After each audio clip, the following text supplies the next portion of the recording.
Hello my dudes, my name is Tiffany. Welcome back to my series, Internet Analysis, where I like to research and discuss things relevant to social issues and media. A few weeks ago, I made a lighthearted review of the Netflix show The Circle, and you guys requested this one. So I watched Too Hot to Handle, so you don't have to. I'm obviously going to be talking about the show and my thoughts on it. There will be spoilers, but I will warn you before things get too detailed. By the way, if you want to watch the show, I think it's only 8 episodes, about 50-ish minutes each, so you can binge through it pretty quickly. So basically, the premise of the show is put a bunch of hot people who love hookup culture together on an island, and then tell them they're not allowed to hook up with each other. No kissing or sex of any kind. Oh, shit. Also, there is a $100,000 prize at stake, and every time someone breaks one of those rules, money is deducted from the prize pot. So when I first saw the trailer for this show, I was pretty intrigued because sexual tension is always an element of these reality TV dating shows. Everyone's hot and horny. Ooh, I hate that word. I'm never saying it again. I'm gonna be using probably a lot of euphemisms and sounding more like a dorky aunt than I usually do, which is saying something. Anyway, usually in these shows, it's kind of a big deal when people finally kiss or do sexy things. But this show was like, hey, let's capitalize on that sexual tension. Let's make the sexual tension the literal entire point of the show. Which, okay, I'm here for it. Let's start off with the cast. Everyone on the show is a hot single who loves hooking up. And one interesting thing is that it's actually a mix of nationalities. So they have people from the United States, Canada, the UK, and Australia. So it's kind of interesting to have these different accents because people tend to think that different accents are hot. I mean, I have a British boyfriend, so confirmed. By the way, when I describe the cast, just like in the Circle video, it's based off of my own perceptions and judgments. We may not like or dislike the same people, so just remember, it's all opinion-based. We have Francesca from Vancouver. She is instantly branded as the hottest hot girl. She's kind of got that like vaguely Kardashian kind of Instagram model look. We have Harry from Australia, who apparently is very tall, and I think he has an extreme baby face, but a lot of people think he's really hot. We have Haley from Florida, Rhonda from Georgia, Sharron from New Jersey, and then we have Matthew. The show says he's from Colorado, but I think he lives in LA. My dude shows up where everyone is half naked, wearing a beanie, and the most like breezy, loosey-goosey outfit you have ever seen. I was cracking up from the minute I saw him. Then he takes his beanie off and he reveals his man bun and his long hair. Everybody's like, oh my God, you're like Jesus. And then later you see that he has a cross tattoo on his neck. My dude is an actual Christian. He's got that Jesus aesthetic, the white Jesus aesthetic, so. Anyway, then we have Chloe from Essex. She kind of right away brands herself as an airhead, which... Hi, I'm Chloe. I'm 20 years old. I'm quite ditzy as well, so I'm not the brightest spark in the book.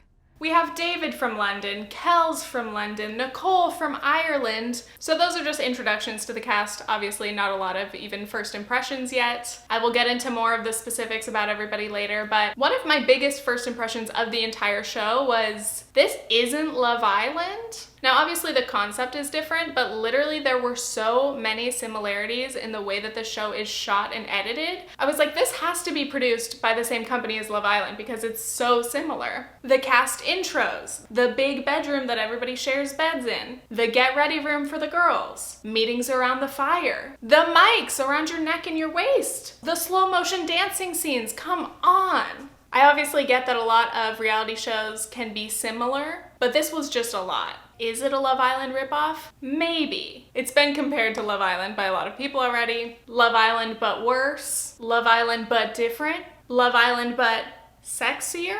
Make your own judgments. And then I immediately noticed the lack of diversity. And this is beef that I have with like most reality shows and honestly most TV and film in general, but especially the dating shows that I've seen that are based in the US, the UK, or Australia. Obviously you can't always know someone's race or ethnicity just by looking at them, but visually this show is pretty black and white. And I'm just wondering, where are my East Asians, my South Asians, my Hispanics and Latinos, my Native or Indigenous people. And then of course, in terms of like size and appearance, it's very standardized for the most part. You know, you've got that like model looking kind of body. You have girls who are thin, but also still have boobs and a nice butt.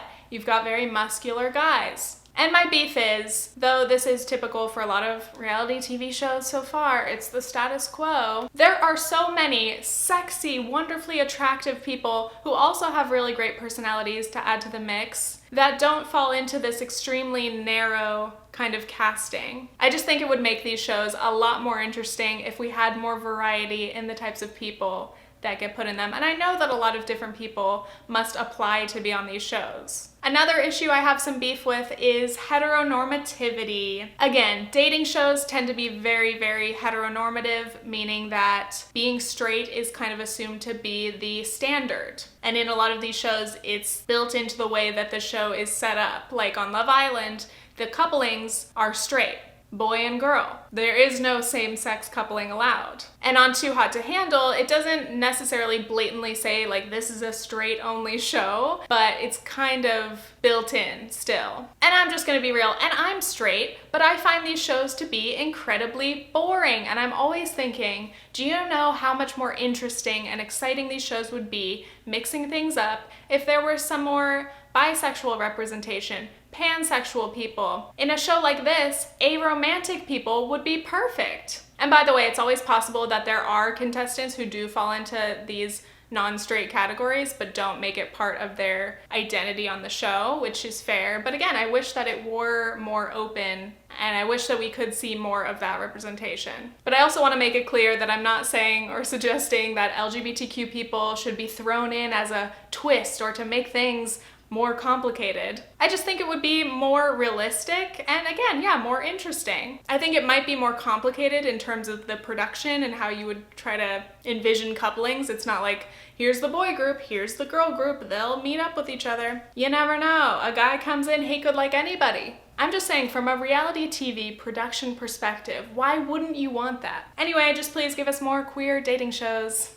Thank you. And if there are any good ones that I don't know of, please share them down below. I would love to watch. Okay, so finally I'm going to actually explain the season in detail. This is your spoiler alert, all right? I'm gonna say I don't even really recommend watching the show, to be honest. But if you really want to, go watch it and come back to this video when you're done. So we get the intros to all the people. They're all hot people who know that they're hot, which is debatably some of the worst types of people. They meet, they try to see who's into who. On day one even, some people get a little touchy. And then everyone meets Lana, and the twist is revealed. Who's Lana?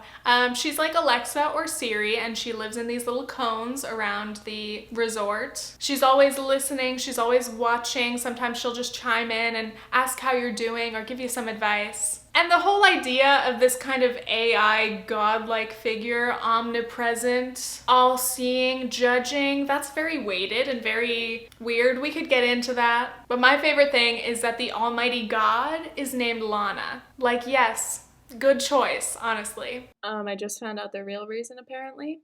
That too. So yeah, Lana pops up and she talks to everybody and she reveals that there is in fact a cash prize. $100,000 is at stake, people. She doesn't explain how you can really win that. How many people are gonna win it? Is it gonna be one person? Is it gonna be a couple? Who knows? And of course she reveals that due to the rules, you cannot kiss or be sexy or touchy with anyone in any way, or you are going to lose the group money. And you don't know how much each rule break costs until it happens. So it's a very risky business. So our god, Lord and Savior, Lana, wants all of the players to just learn to connect with people on a deeper emotional level, not just focus on sex or surface level attraction. And apparently everyone cast on this show is the serial dater type. You know, they're meeting someone new all the time. They're not good at getting to know people. They tend to just hook up and then move on to the next person. So if you ever want a real relationship, you're gonna have to learn to connect. But also the money is now a motivation, so you can't say that this is just purely based on people wanting to improve themselves. That's a factor. And all of the interview reaction clips to this part were just so funny, so corny, dude. You're hearing these people who are like, oh my God, I can't live without sex. Oh, you're also not allowed to engage in self-love. They're like, I just can't. I can't go a day without sex or like hooking up with somebody. I've got a new girl on my boat every night. It's like, okay. It's not easy to go an extended period of time without any sexual release. Everyone's so horny. We get it, you love sex, but like, yeah, you can survive, okay? There were many memes made reacting to this, like, oh, to win $100,000, all I have to do is not have sex? I'd be great at this. Moving on, so Harry and Francesca end up being the first couple, and they end up being the first people to break a rule. They kiss. And every night, or I guess maybe every time there's a rule break, everybody gets called together by Lana to meet at the fire pit, and then they find out what rule was broken and how much it cost everyone, but they don't hear who did it. The rule break has cost $3,000. Ah, 3 grand. And naturally people are pissed because you don't want your prize money, potentially yours, to be taken away. So before this, Francesca had been honest with the girls and she told them that her and Harry had kissed, but Harry had gone and told the boys that she kissed him. And then we kissed. What? Wow. No. She kissed me. She kissed me. She kissed me. So then at the fire pit, this little fight breaks out because he's trying to say that basically it's all her fault, that she kissed him, when in fact, he was the one who initiated it. In the heat of the moment, I've told the boys that Francesca's actually kissed me, when I'm pretty sure I may have initiated that. And he needs to just be honest and say, hey, I did initiate it, it was a mutual kiss, it's all good. But instead, he is so immature and he insists on fighting and not realizing what he did wrong and that it was rude and a lie for him to say that Francesca kissed him. It's just so annoying. This part, I was like, all right, Harry, you were already kind of annoying to me for some reason, but you're out, okay? It was just so frustrating to immediately see him throw her under the bus when he's saying, oh my gosh, she's the most beautiful girl I've ever seen. I like her so much. Dude, this is like episode 1 or 2 and I was already tired. Anyway, big red flags. Francesca is obviously mad at him, but like conflicted because like he's so hot. So for now, their fling is over. Tragic. And throughout that whole fireside chat, Haley, who had become friends with Francesca, was defending her and, you know, calling out Harry, which is good to an extent, but then she was kind of inserting herself into the drama too much, and everyone was like, whoa, calm down, lady. So it's Francesca and Haley against the world, apparently. They think everyone hates them, and they're like, you know, we might as well make out and make them lose more money. Just kidding. Unless... And they make out to spite the group and make them lose more money because they assume that no one will ever find out that it was them. They're intentionally starting shit. They're making some evil moves. So then fast forward to the next fireside chat. Another rule's been broken, but who did it? And they're like, we're gonna play it chill. We're not gonna show anybody. We're gonna be like, what? It was such a funny scene because Haley and Francesca were sitting there like the worst acting I've ever seen in my life. They were like, who did this? What? Who could? I'm so mad. Who would do that? Not me. Definitely not us. Definitely not Haley and I. It was painful to watch, but also really funny. And then Haley has the audacity to try to blame the kiss that she knows was her on Sharron and Rhonda. So then they dip out, they leave early. And then Matthew's like, they're being suspicious. Like, what if Haley and Francesca kissed? And everyone's like, I don't know. And then again, they leave and they're talking and they're like, oh my God, everyone hates us. Everyone's so lame. Like, fuck everybody except us, blah, blah, blah. But they're also kind of worried. They're like, what if they find out that it's us? And Haley's like, should we pretend we're in love? And okay, gotta stop you there. During Haley's intro, she had said something about liking to hook up with girls. We don't know necessarily if she dates girls or if she just likes to kiss them. Either way, it's fine, who knows? But the queer baiting of it all. When I saw this part, I was kind of upset because I had seen the kiss in the trailer and I thought, oh, that's kind of cool. Maybe there will be a same-sex kind of relationship here going on. And to find out that that kiss was used just to create drama was honestly really disappointing. There's so much to go into about that, but it's just not a good look. And again, I don't know what Haley's actual sexuality is, but like joking, like should we pretend we're in love to cover up for our kiss? Just bad vibes, honestly. So then later on, we have another fireside meeting. Sorry, I'm just fast forwarding through everything because this is all that mattered to me, really. Matthew, Jesus, directly asks Haley, did you guys kiss? And she's like, no, I didn't kiss Francesca. And then he goes, you know what? I'm gonna ask Lana.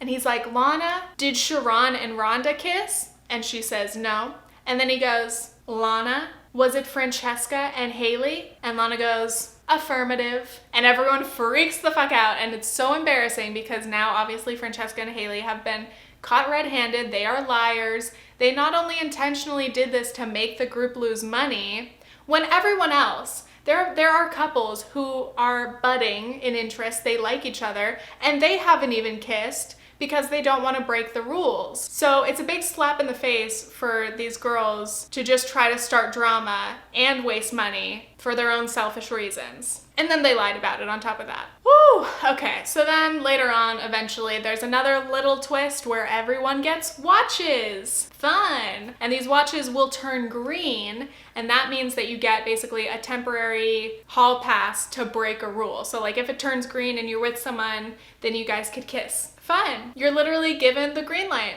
to go make out. Otherwise, throughout the first few episodes, we see some people randomly get sent on dates. Again, it's kind of Love Island-y. They'll be like, so-and-so, you get to go on a date with him. And then you sit and like sip on something and snack on a little snack. And sometimes a couple gets chosen to spend the night in a private suite. Will they be tempted to break the rules? Will they have sex? Probably. Another part of the show were these little workshops that they did. So the first one was hosted by Shan Boody. She is a sexologist and intimacy expert. She has a YouTube channel. She's an author. She's great. She led this workshop. It was about building trust. Very cute. I actually forgot about a whole workshop or two. This one was about nonverbal communication. And then the second workshop was just for the boys, and they all had to like put mud on each other, and they had to open up about their insecurities, and they all ended up bonding a lot, and it was very, very sweet. And then there was a third workshop where Shan Boody was back, and she was talking to the girls about yoni appreciation. How do I say this as a euphemism? The girls are talking about their yayas, let's not say. But anyway, it was kind of cool. They all had to like be in these little enclosed things and like look at themselves with a mirror, which hey, not everybody has done that yet. And so they wanted to appreciate their bodies and be like, yo, you're dope. Which, by the way, I think this is really, really important. I think this type of stuff should be taught in like 6th grade sex ed, whenever you have your first sex ed class, because so many girls are very insecure about their bodies, and a lot of us tend to think like, oh, I look weird or I'm not normal, when in fact, you're probably very normal, and there's a variety of shapes and looks anyway. I could point you to many resources to watch that because I am uncomfortable talking about sex and things, especially on YouTube videos. It's a good thing I decided to make an entire video about a show about sex. But anyway, one thing I want to say about that workshop, I got somebody who replied to my post about this show, and they said that Chloe said something like, our yonis are what make us women. And I think that that could definitely be interpreted as kind of an exclusionary thing, like not including trans women in that. If you're saying only women have yonis or all women have yonis. So I just rewatched that scene and didn't actually hear Chloe say this, so I cannot confirm, and I don't want to throw her under the bus, but I do think this still is an important point to make regardless. But it is important to note that not all women have yonis, or not all people with yonis are women, all right? But anyway, the workshops were my favorite part of the show because obviously they were more interesting than hearing people just like lay around and be like, he's so hot, I'm so turned on. We can't have sex, blah. But if the point of the show, like Lana said, is to learn and test yourself and grow as a person, then these workshops are really where they're probably doing the most growth and having these mini lessons about certain things that might help them, you know, love themselves more or be more open to relationships. That's great. These activities teach them more than just abstaining from sex. And plus they help build trust and closeness with each other, so it's great to see. Okay, continuing on, let's talk a little bit more about the cast. So we had the original people and then we had just a few latecomers. The first was Bryce. He showed up, he's from LA, and he lives on a boat. And Chloe said, that either means he's rich or he's poor, which made me laugh because I'm like, living on a boat kind of sounds cool, but it's also like, you do wonder, you're like, dude, are you like living on your parents' boat? I mean, I don't know. Live your life, Bryce. But he did seem a little bit creepy at first because he kept mentioning how he like lures women onto his boat because like women love boats, right? Then we have Madison and Lydia, who honestly, we don't have a lot of time to learn about them. And I completely forgot about this guy, Kori. The three of them arrived on episode 6 of 8. And then we have Haley. And Haley, from the beginning, when it was her and Francesca against the world, she was like, I hate everyone. They're all stupid. I hate Lana. I hate these activities. I'm not going to do anything. And it's like, dude, then why are you here? So then Lana sends her ass home, which honestly I loved. I was like, wow, I didn't know they would do that, but great choice because she honestly wasn't participating. She wasn't adding anything good. And sometimes drama is nice, but she was killing the vibe, okay? I've said vibe too many times in this video. Goodbye, Haley. And then we have Chloe. And again, Chloe kind of branded herself as the dumb one, which I don't know. She can be kind of endearing sometimes. I like her mostly. So throughout the season, she at first likes David and realizes, nah, not feeling it. And then she's interested in Bryce. And then she kisses him and then she's not feeling it. And then she's interested in Kori, kisses him and realizes she's not feeling it. So Chloe, can you just please stop kissing everyone that you think you might like because you're burning money? Sorry, Lana. Thanks, babe. And then we have Sharron and Rhonda. I haven't even mentioned them, but they were honestly just unproblematic. They were a great couple. I think they had the best connection. You know, the whole show kind of gets monopolized by Harry and Francesca, but Sharron and Rhonda like kept to themselves. They actually seemed to want to get to know each other on a personal level. They didn't want to break the rules. I forgot about their night in the private suite where they definitely did break rules. The list of offences includes kissing, inappropriate touching of the, constant use of the, in the. Bloody hell.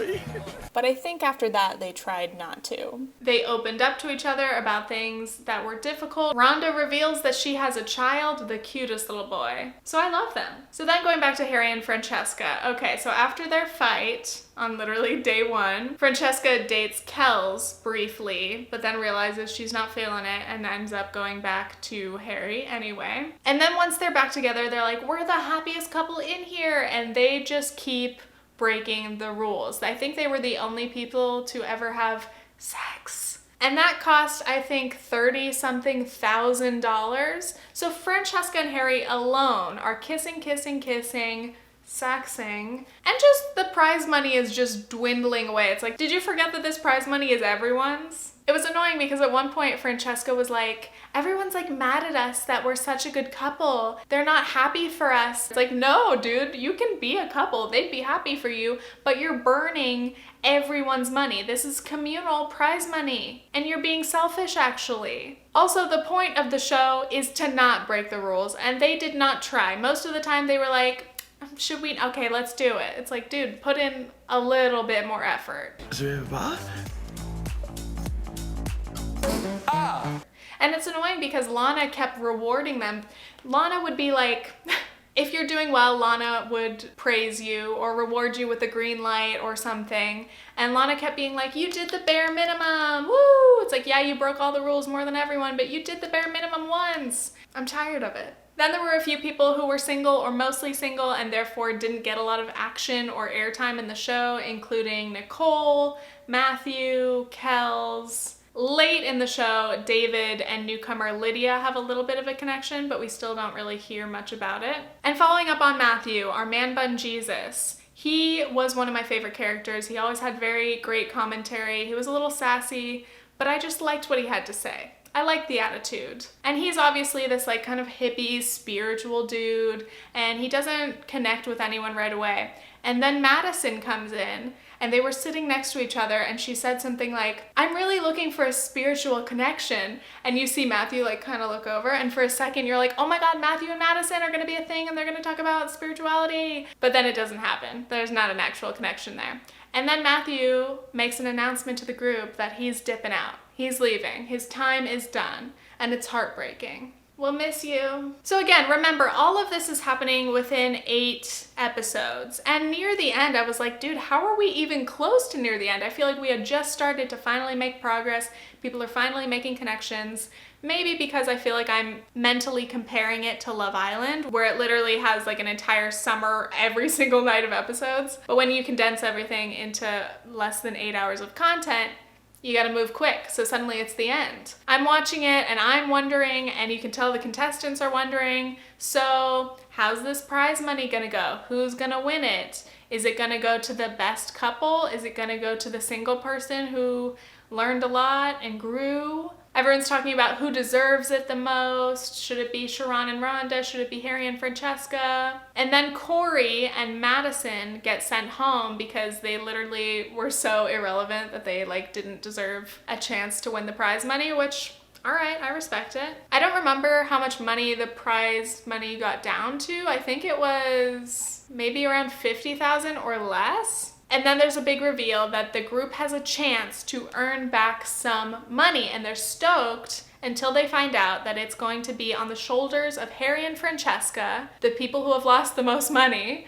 and that they are going to be locked in a private suite together all night. And the challenge is you will win more money back if you can successfully not touch each other once. And so naturally everyone has zero faith that they would be able to do that because so far they have shown that they have no restraint. And we see clips of them literally like chasing each other around the room, and it is so infuriating because it's like, yo, literally just sit on opposite sides of the room. Just wait a whole night and then you will win money, all right? Again, don't be selfish. It's not about you. It's about the whole group, and everyone is relying on you, so please. So then we find out they were successful. The prize goes up to a total of $75,000. And then there's this fireside chat where names are getting called one by one, and we're like, what does this mean? Is this person winning? Is this person eliminated? Who knows? And then they call everyone's name, everyone's standing, and they're like, well, Lana is like, you have all won. You each received $7,500. And everyone's like, all right, cool. It was actually very anticlimactic at the end. I was like, all right. So quickly, here are my takeaways of the show overall. Yeah, like I said, the ending was anticlimactic. I think that the rules were very unclear, and it definitely seemed like they were changing the rules along the way, which happens in reality TV. You know, producers like to switch things up, but this just really felt more disorganized than usual. I was watching it with my boyfriend Nathan, and he was just so annoyed by the show. He was like, the format makes no sense. There's this grand reveal, and then in future seasons, what's gonna happen? Because everyone knows the twist. There are no secrets left. Are they gonna keep the rules the same? Are they gonna change the way that the money is deducted? Great questions, Nathan. So I think if there are any future seasons of this hot mess show, they are gonna have to switch things up so that it's not predictable and the same as this time around. Generally, I'm like, okay, the whole point of the show apparently was stop just hooking up with people immediately. You need to get to know people. You need to open yourself up so that you can have a real relationship. All right. Did anyone actually learn anything? We don't know. Obviously, the way that it's edited, we only really see a few of the people highlighted, like Harry and Francesca, but there were so many cast members that we didn't see or hear a lot of, so I do wonder what everybody else was up to this entire month. I'm also confused overall. Does this show want to be shallow or deep? Because they're kind of like, in the beginning, they're like, this is the shallow show about all the sex people who only care about sex and nothing else. And then there are moments that are like really deep, like in the workshops where they're like all about like deeper connection.